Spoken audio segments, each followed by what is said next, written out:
Magandang araw po sa inyong lahat. Ako po si Abigail Bagungon at tayo ay maglalakbay sa isa sa mga pinakakaibang mundong sasalubungin natin sa mundo ng wika. Sa asignaturang variety at varyasyon ng wika, marahil ay madalas nating maririnig mga salitang variety at varyasyon. Pero, bago natin ito alamin kung ano ba ang salitang variety at varyasyon, ay aalamin muna natin kung bakit mahalagang pag-aralan ang asignaturang ito. Ang kasagutan dito ay napakahalagang pag-aralan ang variety at varyasyon ng wika dahil ito ay nagbibigay daan sa mas malalim na pag-unawa sa kultura at identidad ng mga tao. Ito'y nagpapakita kung paano ang wika ay nag-a-adapt sa iba't ibang konteksto at sitwasyon, nagiging sukatan ng sosyal na kalagayan at naglalaman ng mga kaugalian at tradisyon ng isang grupo. Sa pamamagitan ng pag-aaral ng mga ito, mas nauunawaan natin kung paano nabuo at nagbabago ang wika, kung paano ito ay naging banta o sandata sa komunikasyon, at kung paano ito ay naglalarawan ng kasaysayan at pamumuhay ng mga tao.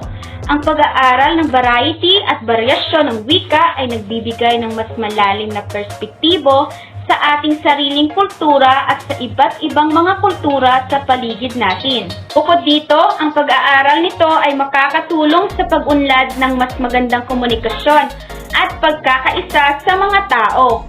Ito ay magbibigay daan sa mas mainam na pagtutulungan at pag-uunawa sa kabila ng mga pagkakaiba. At yan ang kadahilanan kung bakit dapat itong pag-aralan. Ngayon, upang mas maintindihan natin ang asignaturang ito, ay aalamin na natin kung ano nga ba ang salitang variety at varyasyon. Ang variety ng wika, ito ay ang pag-aaral ng iba't ibang uri o klase ng wika na umiiral sa iba't ibang lugar o komunidad. Inaalam ang pagkakatulad at pagkakaiba ng mga variety ng wika, pati na rin ang mga implikasyon nito sa komunikasyon at sosyal na ugnayan. Sa kabilang banda naman, ang varyasyon ng wika ay binibigyang diin dito ang mga pagkakaiba sa paraan ng pagsasalita at paggamit ng wika sa iba't ibang konteksto. Ito ay maaaring bunga ng iba't ibang pangkat etniko, lokal na kultura, sosyo-ekonomikong kalagayan, at iba pang mga salik. At yan ang kahulugan ng variety at varyasyon. Bagamat sa asignaturang ito, tinatalakay din ang mga sumusunod. Una, sosyal na aspeto. Inuuri ang mga sosyal na kadahilanan na nag-ambag sa pagkakaroon ng varyasyon sa wika.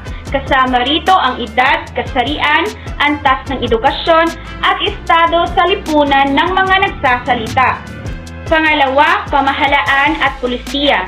Nilalaman din ng kurso ang pagsusuri sa mga patakaran at regulasyon hinggil sa paggamit ng wika sa mga opisyal na sitwasyon. Tinalakay din ang mga isyong kaugnay sa pagpapahalaga sa mga wika ng mga katutubong kultura. Pangatlo, leksikografiya at gramatika. Maaring talakayin ang mga pagkakaiba sa leksikong ginagamit sa iba't ibang lugar o pangkat, pati rin ang mga pagkakaiba sa gramatika o estruktura ng wika. Pang-apat, globalisasyon at teknolohiya.